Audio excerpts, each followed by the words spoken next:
Hi everyone, welcome to my channel. जैसे कि आपने थंबनेल में देखा होगा, मैं आज आपको ट्रूथ टेबल समझाने वाली हूँ। इस वीडियो के बाद आपका ट्रूथ टेबल का कंसेप्ट एकदम क्लियर हो जाएगा और आपका ट्रूथ टेबल इसके बाद रॉन्ग नहीं होगा। आपको जैसे पता है कि ट्रूथ टेबल में बहुत ज़्यादा मार्क्स होता है, 3 नहीं तो 4 मार्क्स दिए जाते हैं एक ट्रूथ टेबल करने के लिए। तो ट्रूथ टेबल जो होता है वो लॉजिक एंड फिलोसफी बुक में एक चैप्टर है और ट्रूथ टेबल का क्वेश्चन ऐसा होता है। ये एक ट्रूथ टेबल का क्वेश्चन है। आपको एग्जाम में बस यही क्वेश्चन दिया जाता है और आपको ये पूरा सॉल्व करना पड़ेगा खुद से। वो मैं आपको बताऊंगी कि कैसे सॉल्व करना है। और इसका पेज नंबर 124 है और ये AHSC का बुक है, लॉजिक एंड फिलोसफी का। तो जैसे कि आपने देखा भी होगा लॉजिक एंड फिलोसफी का ट्रूथ टेबल सर्च करते हुए यूट्यूब में कि मैथ्स में भी ट्रूथ टेबल होता है, पर लॉजिक एंड फिलोसफी में जो ट्रूथ टेबल है वो थोड़ा डिफरेंट है मैथ से। तो यहाँ पर आप लॉजिक एंड फिलोसफी का जो ट्रूथ टेबल है उसके बारे में पूरा मैं बताऊंगी आपको।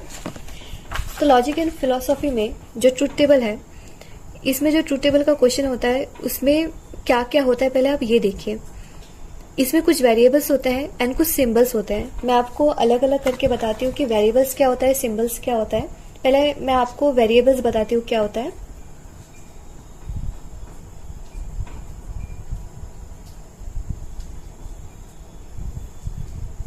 जो ट्रूथ टेबल है उसमें हम 3 वेरिएबल्स यूज करते हैं, P, Q एंड R। ऐसा नहीं है कि हम इसके अलावा और कोई वेरिएबल यूज नहीं कर सकते, पर आपके बुक में बस यही 3 वेरिएबल यूज हो रहा है तो हम यही 3 के बारे में ही जानेंगे। तो सबसे पहले क्वेश्चन में जैसे आपने देखा कि कुछ सिंबल्स होते हैं और वेरिएबल्स होते हैं। तो वेरिएबल जैसे आपको पता है कि वो सब चीजें होते हैं जिसमें हम कुछ वैल्यूज असाइन करते हैं। तो इसमें भी हमें P, Q एंड R में कुछ वैल्यूज असाइन करना पड़ता है। पर उसके पहले आपको जानना पड़ेगा कि जब आपको ट्रूथ टेबल का क्वेश्चन दिया जाता है, अगर उसमें बस P एंड Q ही हो, जैसे कि मैंने आपको क्वेश्चन दिखाया था बुक में, ये जो क्वेश्चन है इसमें बस P एंड Q ही है, मतलब बस 2 ही वेरिएबल है। इसमें देखिए फिर से Q एंड P फिर से रिपीट हो रहा है, पर ऐसा नहीं है कि ये 4 वेरिएबल हो जाते हैं।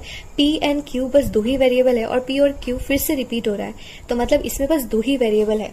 तो जब 2 वेरिएबल होता है तो हमें कुछ रोज भी देने पड़ते हैं। जैसे कि आप इधर पे देख रहे हैं, इधर पे लाइन नहीं दिया गया है, पर जब हम सॉल्व करते हैं तो हमें लाइन देना पड़ता है, कुछ रोज देना पड़ता है।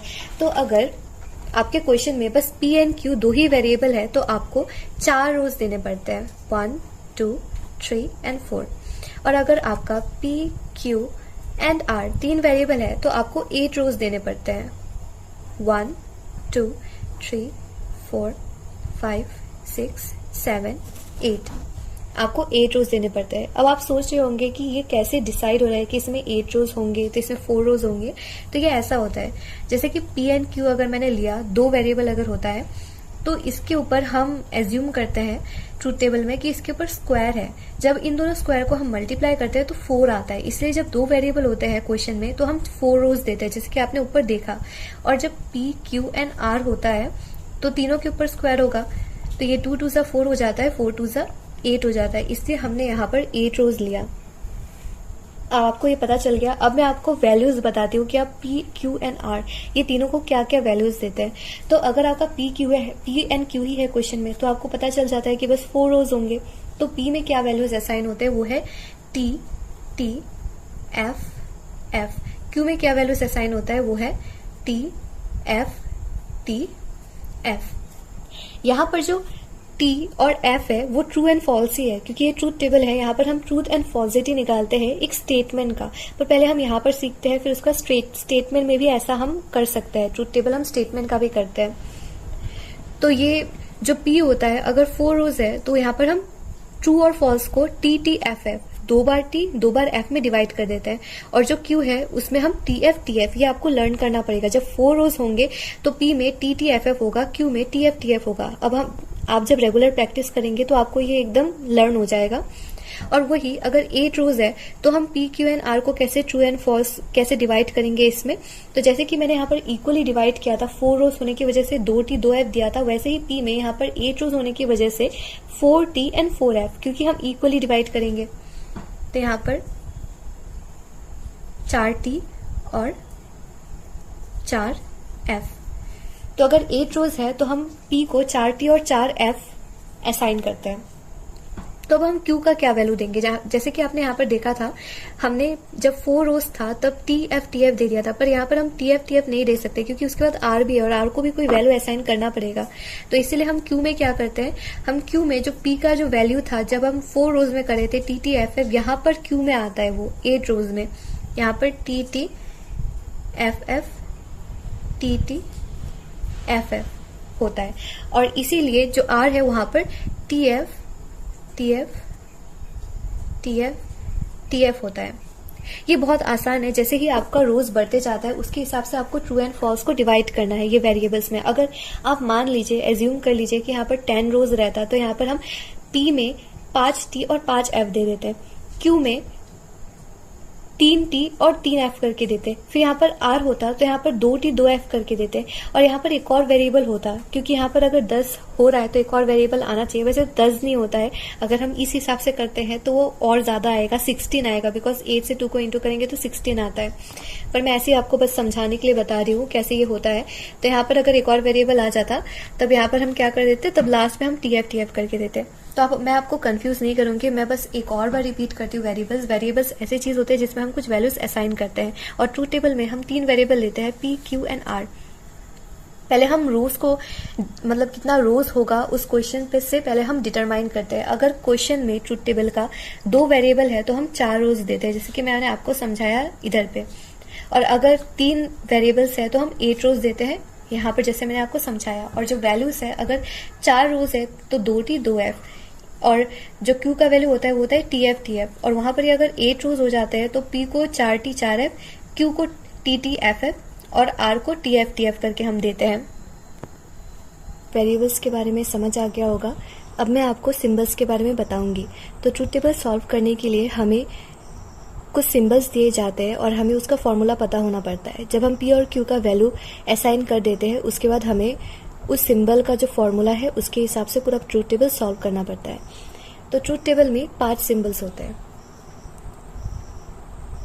ये है कर्ल, ये है डॉट, ये है हॉर्शू, ये है वेल एंड ये है ट्रिपल बार। ये 5 सिंबल्स होते हैं ट्रूथ टेबल में जिसका फॉर्मूला हमें पता होना पड़ता है, और उसके फॉर्मूला से ही पूरा ट्रूथ टेबल सॉल्व होता है। एक और बार मैं रिपीट करती हूँ, ये है कर्ल, ये है डॉट, ये है हॉर्शू, ये है वेल एंड ये है ट्रिपल बार। तो अब मैं एक एक करके आपको इसका फॉर्मूला बताऊंगी। सबसे पहले कर्ल आता है। कर्ल के लिए हमें बस एक ही वेरिएबल चाहिए होता है, मतलब जब हमें ट्रूथ टेबल दिया जाता है तो उसमें कर्ल एक वेरिएबल के आगे ही आता है, उसको 2 वेरिएबल नहीं चाहिए होता। उसका जो फॉर्मूला है वो एक वेरिएबल से ही सॉल्व हो जाता है। जैसे P का वैल्यू मान लीजिए अगर 4 रोज है, तो मैंने आपको बताया था 4 रोज में P का वैल्यू होता है TTFF। तो कर्ल जो होता है वो टोटली इसका ऑपोजिट होता है। बहुत आसान है कर्ल मतलब ऑपोजिट। तो यहाँ पर अगर T है तो यहाँ पर F, यहाँ पर T है तो यहाँ पर F है T, F है T। ये बहुत सिंपल है, कर्ल बहुत ज्यादा ही सिंपल है। जो भी वैल्यू है वेरिएबल का उसका बस ऑपोजिट, आपको कर्ल टोटली ऑपोजिट लेना है बस। ये है पूरा ऑपोजिट। ओके, तो कर्ल आपको समझ आ गया होगा। अब मैं जाती हूँ डॉट पे। कर्ल को छोड़ के और जो 4 जो सिंबल्स रहते हैं उसके लिए हमें P एंड Q दोनों वेरिएबल चाहिए होता है। इन सबको सॉल्व करने के लिए P और Q दोनों चाहिए होता है। तो पहले मैं P डॉट हॉर्शू, मैं आपको डॉट के बारे में बताने जा रही हूँ कि डॉट का क्या फॉर्मूला होता है।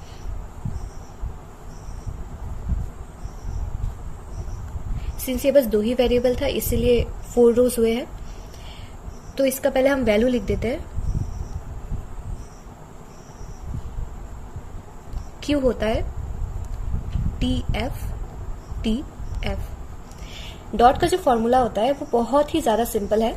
डॉट मतलब TT मतलब T और सब में F। TT नहीं है तो मतलब F, TT नहीं है तो मतलब F, TT नहीं है तो मतलब F। मतलब डॉट का फॉर्मूला है अगर T और T हुआ तब टी होता है, एंड और सब केसेस में एफ। बहुत सिंपल है। डॉट मतलब अगर टी और टी है तो मतलब टी, और सब में एफ। टी एफ था इसलिए एफ, एफ टी था इसलिए एफ, बस टी टी होना चाहिए तभी टी होगा, और सब में एफ होता है। अब मैं आपको हॉर्शू के बारे में बताती हूँ। P horseshoe Q.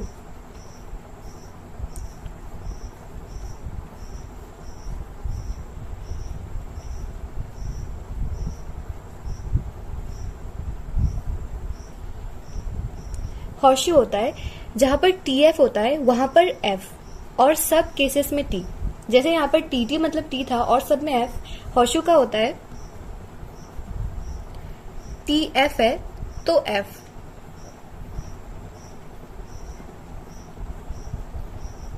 और सब में टी। तो यहां पर अगर टी एफ है तो एफ। अब जहां पर टी एफ होगा वहां पर एफ और सब में टी। तो यहां पर टी एफ नहीं है तो मतलब टी, यहां पर टी एफ नहीं है तो मतलब टी, यहां पर भी टी एफ नहीं है तो मतलब टी। बहुत ज्यादा ही सिंपल है। जहां पर टी एफ होगा वहां पर एफ होगा और सब में टी। यहां पर बी होगा, मैंने गलती से डी लिख दिया, डोंट माइंड। तो आपको समझ आ गया होगा जहां पर हॉर्शू है वहां पर टी एफ मतलब एफ और सारे केसेस में टी होता है। बहुत ज्यादा सिंपल है, आपको एक दो बार रिपीट करना पड़ेगा, उसके बाद आपका लर्न हो जाएगा। अब मैं आती हूँ वेल पे। तो जैसे ही मैंने बोला था पहले कि कर्ल को छोड़ के और सब जो सिंबल्स है उनको दो वेरिएबल चाहिए होता है, तो वेल को भी दो वेरिएबल चाहिए होता है, बस कर्ल एक वेरिएबल से हो जाता है।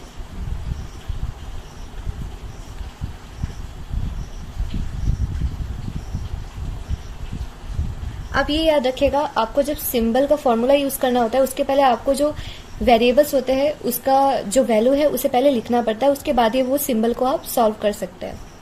तो वेल होता है टी टी मतलब टी, एंड एफ एफ मतलब एफ। ये बहुत सिंपल है, वेल बहुत ज्यादा सिंपल है। टी टी मतलब टी, एफ एफ मतलब एफ, और सब केसेस में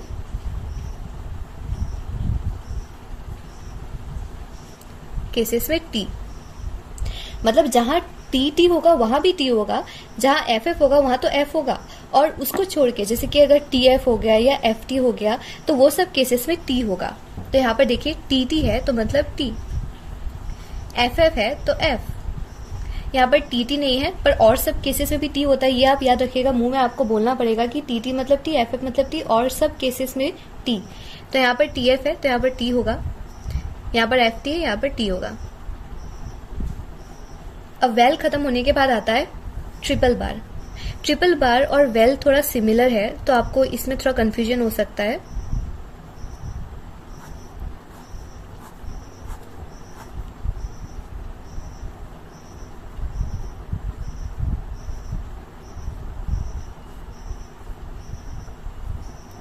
वेल होता है टी टी मतलब टी, एंड एफ एफ मतलब भी टी। यहाँ पर वेल की तरह एफ एफ मतलब एफ नहीं होता है, यहाँ पर एफ एफ मतलब भी टी होता है, टी टी मतलब भी टी होता है, और सब केसेस में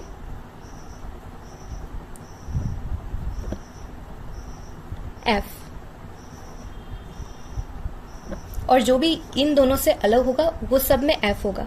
टी टी मतलब भी टी, एफ एफ मतलब भी टी, और सब में एफ। यहाँ पर टी टी है तो मतलब टी, यहाँ पर टी एफ है तो मैंने बोला और सब केसेस में एफ। अगर एफ एफ हुआ तब भी टी होगा, टी टी मतलब भी टी होगा। तो यहाँ एफ हुआ, इधर एफ टी है तो यहाँ पर भी एफ होगा, यहाँ पर एफ एफ है तो यहाँ पर टी। इन दोनों में आपको थोड़ा कंफ्यूजन हो सकता है पर आपको ये लर्न करना ही पड़ेगा। तो टी टी मतलब भी टी, एफ एफ मतलब भी टी, और सब केसेस में एफ। आई होप ये क्लियर है। मैं एक और बार रिपीट करती हूँ स्टार्टिंग से।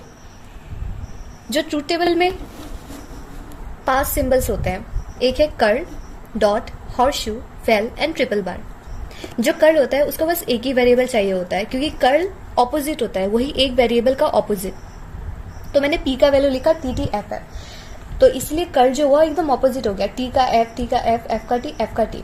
और अगर q भी होता तो उसका TF होता, तो उसका जो ऑपोजिट होता वो होता FT।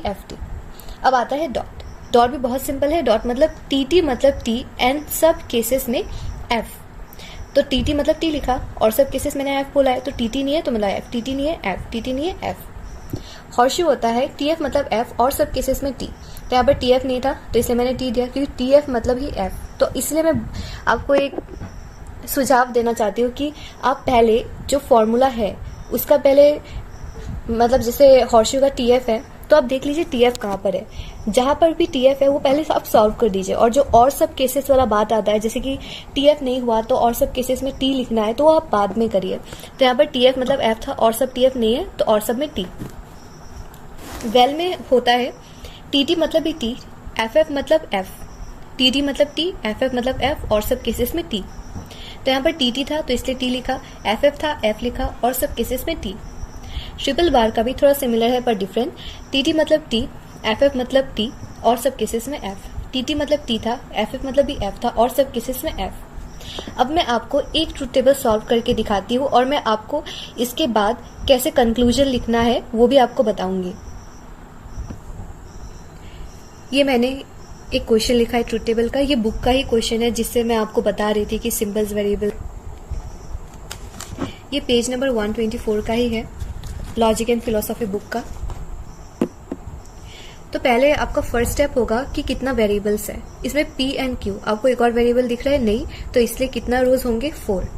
आप मेरे साथ करते जाइए, ये वाला आपको समझ में आ जाएगा। आप जितना प्रैक्टिस करेंगे ट्रूथ टेबल उतना ही आप उसमें मास्टर होते जाएंगे।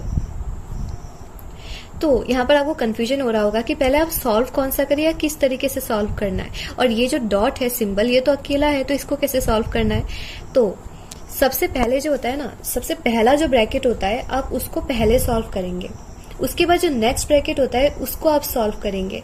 और यहाँ पर ऐसा होता है जैसे कि PQ वेरिएबल है, उसके बीच में एक सिंबल है तो ये एक पूरा ग्रुप हो रहा है, तो ये ग्रुप को आप आसानी से सॉल्व कर सकते हैं। इसका वैल्यू लिखा, इसका लिखा और इसको सॉल्व कर दिया। सिमिलर इसके साथ भी है, इसका वैल्यू लिखा, इसका लिखा और इसको सॉल्व कर दिया। डॉट कैसे सॉल्व होगा, बहुत सिंपल। जब आप इसका आंसर निकालेंगे, इसका आंसर निकालेंगे, इन दोनों का आंसर से ये आंसर निकलेगा। मतलब आपको इन दोनों का वैल्यू देखना है और डॉट को सॉल्व करना है। तो मैं आपको सॉल्व करके दिखाती हूँ। पहले हम इसको सॉल्व करेंगे, जैसे मैंने बोला कि पहले ये ब्रैकेट सॉल्व होगा, तो पहले हम वैल्यू लिख देते हैं P एंड Q का। ये है TT FF, Q होगा TF TF। हॉर्शू होता है जैसे मैंने आपको सिखाया था पहले, आप एक बार पीछे जाके देख भी सकते हैं क्या था फॉर्मूला। TF मतलब F और सब में T, तो इसलिए जैसे मैंने बोला था आप पहले फॉर्मूला वाला सॉल्व कर दीजिए, फिर जो और सब में होता है वो फिर उसके बाद देखिएगा। तो TF है यहाँ पर तो मतलब F, और कहीं पर TF है नहीं है तो मतलब और सब में T। अब इसके साथ भी हम इसको भी हम सॉल्व करेंगे दूसरा ब्रैकेट। यहाँ पर आप देखिएगा ये Q है, P का होता है TTFF, Q का TF होता है। तो यहाँ पर Q है तो यहाँ पर TF होता है। यहाँ पर P है तो यहाँ पर होगा TTFF। अब इसमें भी हॉर्शू है सेम, मतलब TF मतलब F और सब में T। अब जैसे मैंने बोला था आपको, अब बस एक सिंबल बचा है। अब इसको जब आप सॉल्व करेंगे ना तो आपका फाइनल आंसर आता है और उसी आंसर से आपको कंक्लूजन भी लिखना पड़ता है। तो इसको सॉल्व करने के लिए डॉट को हम कोई वेरिएबल नहीं लिखेंगे, हमने वेरिएबल वाला पार्ट खत्म कर लिया। जिस सिंबल के साथ वेरिएबल थे वो ग्रुप को हमने सॉल्व कर दिया है। अब जो लास्ट में आपने जो सिंबल सॉल्व किया वो दो सिंबल को देख के आपको ये सिंबल सॉल्व करना पड़ता है।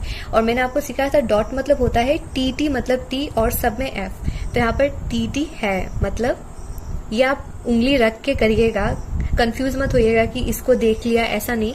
मिडिल का दोनों को देखना है, दोनों सिंबल से सिंबल को सॉल्व करना है। TT मतलब T और सब में F बोला था, तो यहाँ पर TT नहीं है मतलब F, यहाँ पर TT नहीं है मतलब F, यहाँ पर TT है मतलब T। और फिर इसके बाद जब आप आंसर निकाल लेते हैं ना, फाइनल वाला जो आप सिंबल सॉल्व करते हैं वो आपका आंसर होता है। फिर आपको उसको सर्कल करना पड़ता है।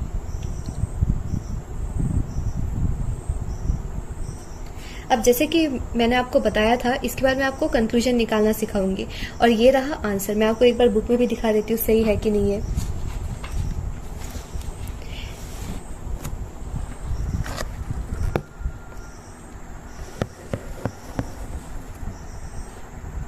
ये देखिए, ये टी है, ये एफ है, ये एफ है और ये टी है। एकदम सही है। अब मैं आपको कंक्लूजन लिखना सिखाती हूँ। आपका जो बोर्ड एग्जाम होता है, अगर आपने अपना आंसर यहाँ पर ही छोड़ दिया और आपने सोचा कि इसमें पूरा मार्क मिल जाएगा, तो ऐसा नहीं होता। कंक्लूजन के लिए भी 1 नहीं तो 2 मार्क रहता है। तो जो कंक्लूजन नहीं लिखता उसका मार्क जाएगा। तो कंक्लूजन ऐसे लिखते हैं, मतलब ये तो ट्रूथ टेबल है, ट्रूथ एंड फॉल्सिटी डिटरमाइन करता है। तो ये ट्रूथ टेबल से आपको क्या समझ आता है, ये जो आपका आंसर निकला है जिसे आपने सर्कल किया है, इससे आपको क्या पता चलता है। तो अगर आपका जो आंसर है उसमें अगर टी एंड एफ अगर दोनों ट्रू और फॉल्स दोनों अगर हैं, तो ये होता है, अगर याद रखिएगा, अगर टी एंड एफ अगर दोनों हैं आपके आंसर में, टी एफ एफ टी, मतलब ये दोनों एग्जिस्ट कर रहे हैं, तो ये होता है कंटिंजेंट।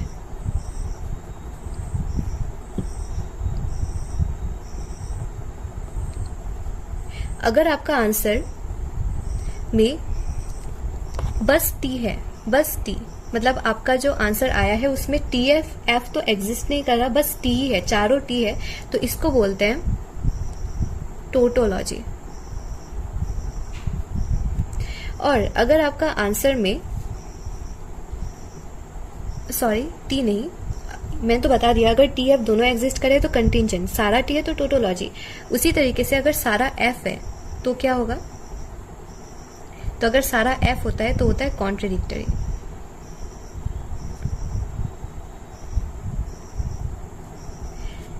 आई होप ये आपको समझ आया होगा। अगर आपके आंसर में जो आपका फाइनल, आप जब सिंबल सॉल्व करते हैं, जिसे आप सर्कल करते हैं, वो आपका फाइनल आंसर होता है। इसमें अगर टी एंड एफ दोनों एग्जिस्ट करता है, जैसे यहाँ पर कर रहा है, तो ये होता है कंटिंजेंट। तो आपको पता चल गया होगा कि ये जो मैंने ट्रूथ टेबल सॉल्व किया है, इसका जो कंक्लूजन होगा वो कंटिंजेंट आएगा। सारा टी होने से टोटोलॉजी, सारा एफ होने से कंट्राडिक्टरी। पर अब ऐसा तो नहीं है कि बस आप देयरफॉर लिख के कंटिंजेंट लिख देंगे, ये आपका रॉन्ग होगा। बस देयरफॉर लिख के कंटिंजेंट नहीं लिखना, एक सेंटेंस लिखना पड़ता है। ये सेंटेंस मैं आपको पूरा अच्छे से बताती हूँ। ये सेंटेंस आप एक बार लर्न कर लीजिए, आराम से हो जाएगा। लर्न करने का भी जरूरत नहीं है, ये एक सिंपल सेंटेंस है जो हमें फॉर्म करना पड़ता है। तो मैं आपको ये सेंटेंस बताती हूँ। ये जो मैंने ट्रूथ टेबल सॉल्व किया है ऊपर, मैं इसका ही बता रही हूँ। ये आपका कंटिंजेंट लिखला था ना, तो ये जो मैं अभी लिखने वाली हूँ कंक्लूजन, वो सारे कंटिंजेंट के लिए होगा। और ये जो मैं आपको अभी लिखने वाली हूँ, वो उसमें बस आपको कंटिंजेंट हटा के अब टोटोलॉजी हुआ तो टोटोलॉजी यूज कर देना है, कंट्राडिक्टरी हुआ तो कंट्राडिक्टरी यूज कर देना है। पर कंक्लूजन का जो सेंटेंस है वो सेम ही रहेगा, कुछ चीजें बस चेंज होंगे। तो मैं यहाँ पर लिखती हूँ जो कंक्लूजन है, evolve truth table is contingent। अब आपको रीजन भी लिखना पड़ेगा कि क्यों कंटिंजेंट है। तो because it contains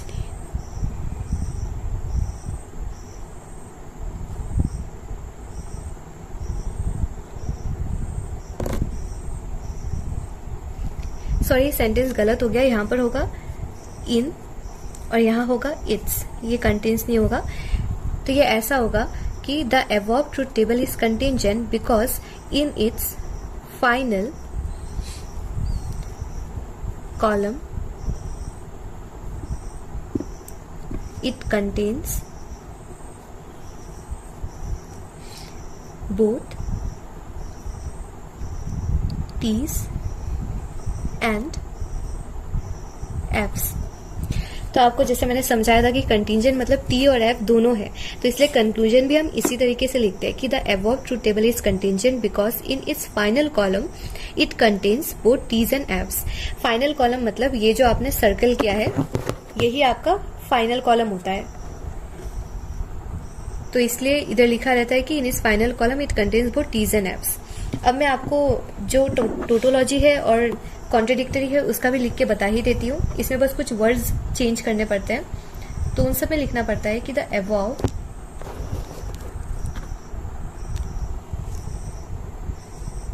truth table is tautology because in its final column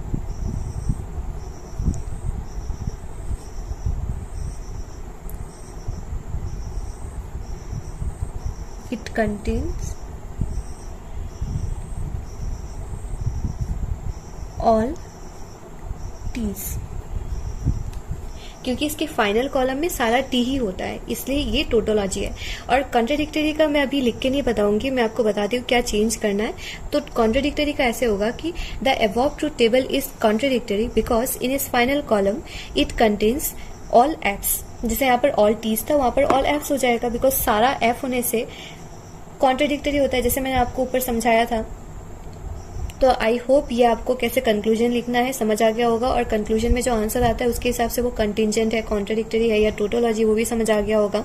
सारा टी मतलब टोटोलॉजी, टी एफ अगर दोनों है तो कंटिंजेंट, एंड अगर सारा एफ है तो वो कॉन्ट्राडिक्टरी।